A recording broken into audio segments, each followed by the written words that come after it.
গত বৃহস্পতিবার মাননীয় প্রধানমন্ত্রীর কার্যালয়ে মাননীয় প্রধানমন্ত্রী জনাব তারেক রহমানের নেতৃত্বে সারা বাংলাদেশের ঈদুল আজহা উপলক্ষে যানজট নিরসন, পশুর হাটগুলির ব্যবস্থাপনা, মহাসড়ক, রেলপথ এবং নৌঘাটগুলির ব্যবস্থাপনা, চামড়ার ব্যবস্থাপনা, মূল্য নির্ধারণ সব বিষয়গুলি নিয়ে দীর্ঘ একটি সভা অনুষ্ঠিত হয়েছে। উক্ত সভায় মাননীয় প্রধানমন্ত্রী সকল ক্ষেত্রে কিছু অনুশাসন জারি করেছেন। সেই অনুশাসনের মধ্যে নৌঘাটগুলোতে বলা আছে, ফেরিঘাটগুলোতে যে সমস্ত যাত্রীরা ওঠানামা করবে তারা গাড়ি ফেরিতে ওঠার পূর্বে এবং ফেরি থেকে নামার পরে যাত্রীরা ওঠানামা করবে। রেল লাইন এবং মহাসড়কের মধ্যে কোনো পশুর হাট বসানো যাবে না এবং ঢাকার যে পশুর হাটগুলি নির্ধারিত উত্তর এবং দক্ষিণ সিটি কর্পোরেশনের নির্ধারিত পশুর হাটের বাইরে নতুন করে যত্রতত্র কোনো হাট বসবে না। এ ব্যাপারে আইন শৃঙ্খলা বাহিনী এবং 2 সিটি কর্পোরেশন পদক্ষেপ গ্রহণ করবে এবং ওই মিটিংয়েরই অনুশাসন অনুযায়ী আজকে আমার নেতৃত্বে এই টিম আমরা গাবতলী পশুর হাট পরিদর্শনে এসেছি এবং প্রত্যেকবারই এই হাটে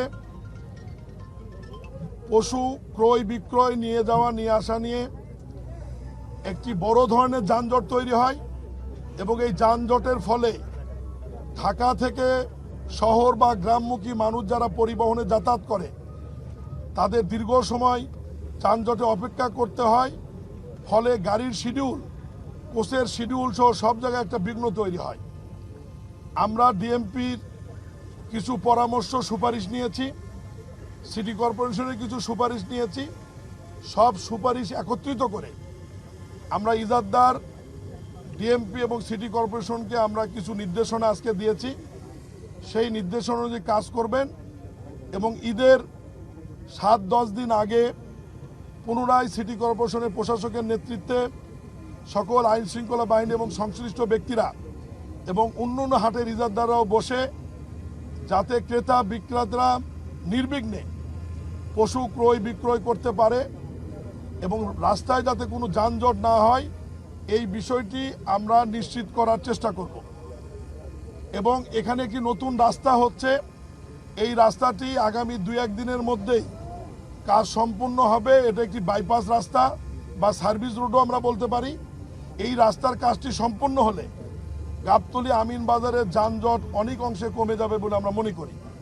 পশুর হাটগুলোতে আমাদের সম্মানিত পুলিশ বাহিনীর পাশাপাশি সেনাবাহিনী, র্যাব এবং প্রয়োজনে অন্যান্য আইন শৃঙ্খলা বাহিনীর প্রয়োজন হলে সেটি আমরা মোতায়েন করব।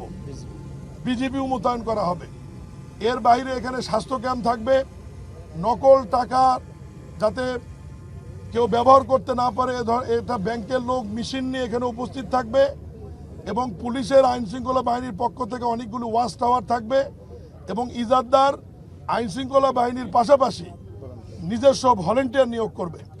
ফলে সব মিলিয়ে আজকে মাননীয় প্রধানমন্ত্রীর নির্দেশনা এবং অনুশাসন অনুযায়ী ওই মিটিংয়ের সিদ্ধান্ত অনুযায়ী আমরা আজকে এসেছি এবং মহান আল্লাহর ইচ্ছা আমরা আশা করি যে আগামী ঈদুল আজহার যে পশুর হাট এবং দেশবাসীর ঢাকা ছেড়ে যাওয়া এবং আসার রাস্তাগুলি যাতে নির্বিঘ্ন থাকে এ ব্যাপারে আইন শৃঙ্খলা বাহিনী সহ সংশ্লিষ্ট সকল মন্ত্রণালয় বিভাগ আমরা সজাগ আছি, থাকবো ইনশাআল্লাহ। সবাইকে ধন্যবাদ। মাননীয় প্রতিমন্ত্রী, প্রশ্ন ছিল একটা, আমরা যে দেখি যে প্রতি বছর গরুর হাট যখন বসে গরুবাহী ট্রাকে চাঁদাবাজি হয় পথে পথে এবং ইজারাদাররা গরুর ট্রাক নিয়ে টানাটানি করে, এমন ঘটনা আমরা বিভিন্ন সময় দেখেছি যে বিভিন্ন সময় যেটা দেখেছেন সেই সময় বিভিন্ন রকমের সরকার ছিল, বিনা ভোটের সরকার ছিল, সংবিধান বহির্ভূত সরকার ছিল বা অন্তর্বর্তীকালীন সরকার ছিল। এইবার জনগণের ভোটে নির্বাচিত সরকার এবং মাননীয় প্রধানমন্ত্রী প্রত্যেকটি বিষয়ে যে বিষয়গুলোতে ওনার মিটিং করবার কথা না বা অনুশাসন জারি করবার কথা না সেই বিষয়গুলো উনি সরাসরি নজরে নিয়ে আসেন এবং কথা বলেন। এবং আজকে যে আমরা এসছি এটা মাননীয় প্রধানমন্ত্রীর নির্দেশে এখানে আসছি। আমরা সরকারের পক্ষ থেকে এইটুকু নিশ্চয়তা দিতে পারি যে রাস্তাঘাটে যারা কুরবানির গরু বা পশু নিয়ে যাওয়া নিয়ে আসা করবে, চাঁদাবাজির কোনো ঘটনা ঘটবে না, এবং ঘটলেও আইন শৃঙ্খলা বাহিনী সেগুলো কঠোর হস্তে দমন করবে। আর কিছু সীমানার একটা ব্যাপার থাকে, হাটের সীমানা অনেকটাই ক্রস করে মূল সড়কে এই বিষয়টা নিয়ে এই বিষয় নিয়ে আমরা আসছি, নির্দেশনা দিয়েছি।